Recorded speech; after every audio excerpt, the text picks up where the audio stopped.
Hello friends, welcome to savage point. நான் உங்கள் square. So இன்றைக்கி இந்த டாப்பிக்கில் எதை பற்றி பார்க்க போகிறோன்னா, சான் டியேகோ காமிகானில் ஆர்டிஜேவை டாக்டர் டூமா கேஸ்ட் பண்ணி எல்லா ஃபேன்ஸும் வந்து பார்த்தீங்கன்னா மிரண்டு போய் உட்காந்துருக்காங்க. எப்படி இது நடந்தது, எப்படி மார்வல் இதாக பண்ணாங்க அப்படின்னு. இது மட்டும் இல்லாமல் நிறைய ஃபேன்ஸ் வந்து பர்சனலாக நம்மக்கிட்ட கேட்ட கேள்வி என்னென்னா, எப்படி அது வந்து ஒரு ஆக்டரை 2 கேரக்டருக்கு கேஸ்ட் பண்ண முடியும், இதுக்கு ஏதாவது ஒரு காரணம் இருக்கா, இல்லை தற்செயலாக இவங்க பண்ணதா அப்படின்னு சொல்லிட்டு நிறைய பேருக்கு நிறைய விதமான கேள்விகள் இருக்குது. முக்கியமாக இவர் வந்து அயன்மேனா அடுத்து வருவாரா, டாக்டர் டூம் எப்படி இருக்க போகுது, டாக்டர் டூமுக்கும் அயன்மேனுக்கும் ஏதாவது சம்பந்தம் இருக்கா, பிகாஸ் ஒரே ஃபேஸ் இருக்கு, மற்ற அவெஞ்சர்ஸ் என்ன மாதிரி ரியாக்ட் பண்ணுவாங்க இதை பார்த்தா அப்படின்னு சொல்லிட்டு பல கேள்விகள் பல விஷயங்கள் சோஷியல் மீடியாவில் போயிட்டு இருக்கு. ஸோ இது எல்லாத்துக்கும் ஒரு கிளாரிட்டி என்னால் முடிஞ்ச அளவு நான் கொடுக்க ட்ரை பண்ணுறேன். அதனால் இந்த வீடியோவை ஸ்கிப் பண்ணாமல் ஃபுல்லாக பாருங்கள். சரி வாங்க நம்ம வீடியோக்குள்ளே போகலாம்.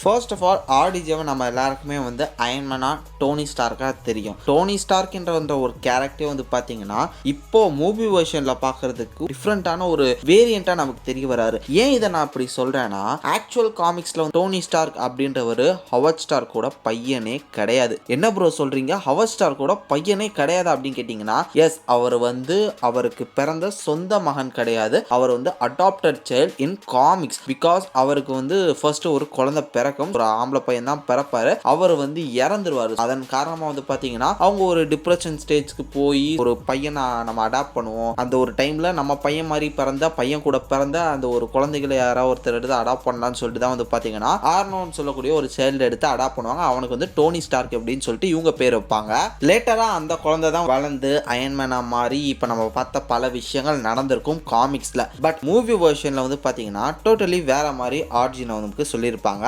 லிட்டரலி அவங்க என்ன மாதிரி காமிச்சிருப்பாங்கன்னா, நம்ம டோனி ஸ்டார்க் அதாவது ஆர்டிஜே வந்து பார்த்தீங்கன்னா எண்ட் கேமோட டைம் டிராவல் போர்ஷனில் அவங்க அப்பா ஹவர்ட் ஸ்டார்க்கை போய் மீட் பண்ணியிருப்பாரு. அந்த டைமில் வந்து பார்த்தீங்கன்னா ஹவர்ட் ஸ்டார்க்கு இவரு பேசிக்கிற மாதிரி இருக்கும்போது அவர் சொல்லுவார், எனக்கு இந்த மாதிரி ஆம்பளை பையன் இருக்கான், அவன் பிறக்க போகிறான், எனக்கு ஒரு மாதிரி நர்வஸாக இருக்குது அப்படின்னு சொல்லும்போது எனக்கு பொண்ணு அப்படின்னு சொல்லிட்டு இவங்க 2 பேரும் பேசிட்டு இருப்பாங்க. ஸோ அந்த ஒரு கான்வர்சேஷன் நல்லா இருக்கும், ஒரு ஃபாதர் அண்ட் சன் கான்வர்சேஷன் அப்படின்ற மாதிரி நமக்கு தெரிய வரலாம். பட் அந்த இடத்துல வந்து 2 மாதிரியான ஒரு வெர்ஷன் வந்து பிரிய வாய்ப்பு இருக்கு. ஒருவேளை மூவி வெர்ஷன்ல உண்மையிலேயே டோனி ஸ்டார்க் வந்து ஹவர்ட் ஸ்டார்க்கு பிறந்த புள்ள தான், அப்படி பிறந்த புள்ள சாகாம அந்த ஒரு புள்ள தான் டோனி ஸ்டார்க் அப்படின்ற மாதிரி கொண்டு வந்திருக்கலாம். இல்லனா ஆக்சுவல் காமிக்ஸ்ல நடந்த மாதிரி ஹவர்ட் ஸ்டார்க்கு பிறந்த அந்த முதல் குழந்தை இறந்துருச்சு, அதுக்கப்புறம் அடாப்ட் பண்ணிக்கிட்ட சைல்டு தான் இந்த டோனி ஸ்டார்க் அப்படின்ற மாதிரியும் காமிச்சிருக்காங்க. இப்படி 2 பாசிபிலிட்டிஸ் வந்து பாத்தீங்கன்னா இந்த இடத்துல பிரியுது. அவங்க வந்து தெளிவா மென்ஷன் பண்ணல. ஏன்னா இந்த இடத்துல அந்த கேரக்டர் என்ன சொல்லுதுன்னா, என் ஒய்ஃப் கன்சீவா இருக்காங்க, அவங்களுக்கு வயிற்றுல வந்து குழந்தை இருக்கு, அது ஆம்பளை பையனை எனக்கு தெரிஞ்சிச்சு, அவனுக்காக வந்து நான் என்ன வேணா பண்ணுவேன் அப்படின்னு சொல்லிட்டு ஜஸ்ட் அந்த ஒரு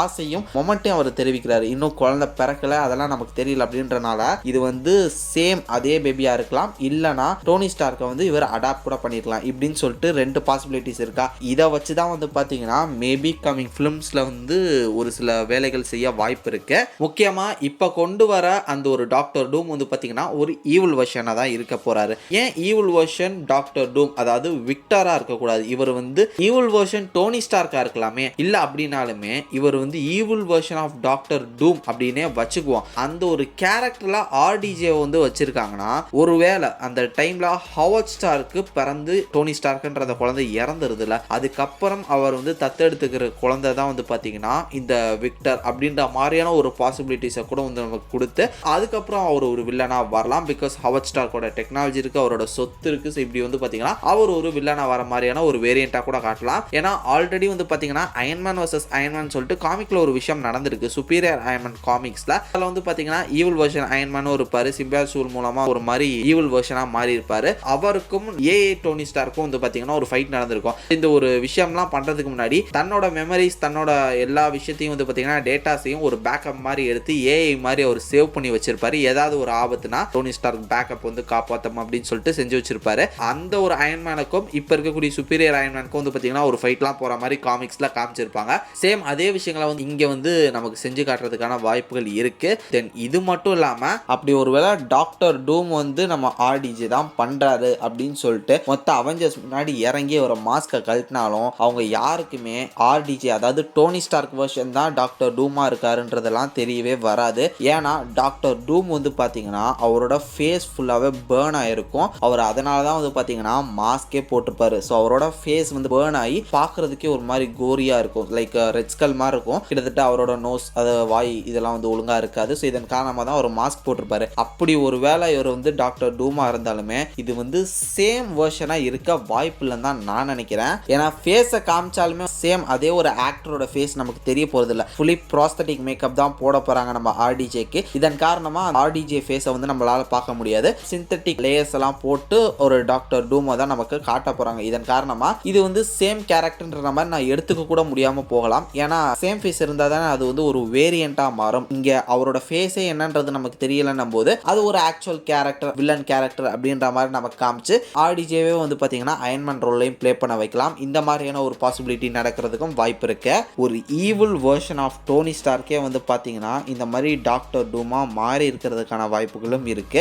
ஏன்னா தானோஸ் ஒரு விஷயத்தை வந்து கிளியரா இன்ஃபினிட்டி வார்ல சொல்லியிருப்பாரு. ஸ்டார்க் அப்படின்னு சொல்லிட்டு அவரோட பேரை மென்ஷன் பண்ணுவாரு. ஏன்னா உனக்கு தெரியுமா அப்படின்னு சொல்லிட்டு நம்ம டோனி ஸ்டார்க் கேட்பாரு. என்ன மாதிரியே அறிவுன்ற அந்த ஒரு சாபத்தினால வந்து நீ வந்து பாதிக்கப்பட்டிருக்க அப்படின்ற மாதிரி சொல்லுவாரு. ஸோ அப்பேற்பட்ட ஒரு நாலேஜபிள் பர்சன் தான் டோனி ஸ்டார்க். ஸோ இவர் நினைச்சா என்ன வேணா பண்ணலாம் அப்படின்ற ஒரு கேரக்டரை தான் காமிச்சிருப்பாங்க. ஒருவேளை இந்த ஒரு வெர்ஷன் டோனி ஸ்டார்க் ஒரு ஈவில் வெர்ஷனா மாறி அவர் ஃபைனலி டாக்டர் டூமா கூட மாறி இருக்கலாம். ஏன்னா காமிக்ஸ்ல வந்து அயன்மேன் வந்து பாத்தீங்கன்னா டாக்டர் டூமா மாறின மாதிரியான கதைகளும் இருக்கு. அதன் காரணமா வந்து பாத்தீங்கன்னா அப்படி கூட கொண்டு வரதுக்கான வாய்ப்புகள் இருக்கு. இப்போ எனக்கு தெரிஞ்சு ரூசோ பிரதர்ஸ்க்கு வந்து பாத்தீங்கன்னா ஒரு மிகப்பெரிய டாஸ்கே இருக்கு. ஏன்னா பல காமிக்ஸ் வந்து பாத்தீங்கன்னா ஒன்றிணைச்சு ஒரு ப்ராப்பரான ஒரு ஸ்டோரியை வந்து இவங்க இப்போ உருவாக்கணும். சீக்ரெட் வார்ஸ் மட்டும் இல்லாம இதுக்கு முன்னாடி இந்த மாதிரி சுப்பீரியர் அயன்மேன், டாக்டர் டூமா அந்த ஒரு வெர்ஷன்ல இருந்த அயன்மேன், இது மாதிரி பல காமிக்ஸோட வேரியன்ஸை வந்து அனலைஸ் பண்ணி இந்த கேரக்டருக்கு வந்து பாத்தீங்கன்னா ஒரு சூப்பரான ஒரு புது ஆர்ஜினை கொடுத்து நம்ம ஆர்டிஜே வெர்ஷன் ஆஃப் டாக்டர் டூமோ உள்ள கொண்டு வரதுக்கான வாய்ப்புகள் இருக்கு.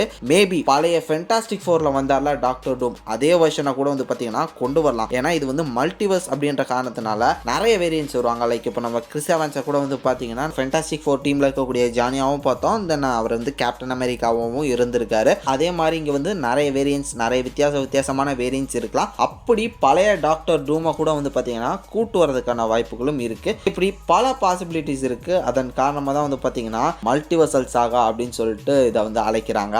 இப்போதைக்கும் 10 வச்சிருக்காங்க, அவ்வளவுதான். ஸோ இதை பத்தி இன்னும் பல விஷயங்கள், பல ரூமர்ஸ், பல நியூஸ் லீக்ஸ் இது மாதிரிலாம் அந்த ஷூட்டிங் ஸ்டார்ட் ஆகும்போது நமக்கு கிடைக்கும். அப்போ இன்னும் டீட்டெயிலா பேசலாம். ஏன்னா அந்த டைம்ல நமக்கு ஓரளவு நிறைய விஷயங்கள் தெரிய வந்திருக்கும். தென் இது மட்டும் இல்லாமல் நம்ம சேனல்ல சீக்ரெட் வார்ஸ் காமிக் இஷ்யூஸ் வந்து பாத்தீங்கன்னா கவர் பண்ணிட்டு இருக்கோம். ஆல்ரெடி இஷ்யூ ஒன்று வந்து கவர் பண்ணி அப்லோட் பண்ணிட்டோம். அந்த வீடியோ பார்க்காதவங்க மறக்காம செக் பண்ணி பாருங்க. கூடிய சீக்கிரமே மற்ற பேலன்ஸ் இஷ்யூஸையும் நம்ம சேனல்ல கவர் பண்ணிடுறோம். அதனால எல்லா வீடியோஸையும் ஸ்கிப் பண்ணாம ஃபுல்லா பாருங்க. தென் இதே மாதிரி தொடர்ந்து நிறைய இன்ட்ரெஸ்டிங்கான வீடியோஸ் பார்க்கறதுக்கு நம்ம சாவேஜ் பாயிண்ட் சேனலை சப்ஸ்கிரைப் பண்ணி அந்த பெல் ஐக்கனை பிரஸ் பண்ணிக்கோங்க. ஓகே ஃப்ரெண்ட்ஸ், அடுத்த ஒரு இன்ட்ரெஸ்டிங்கான வீடியோலாம் நாளைக்கு மீட் பண்றேன். அது வரைக்கும் tata bye, take care from A Square.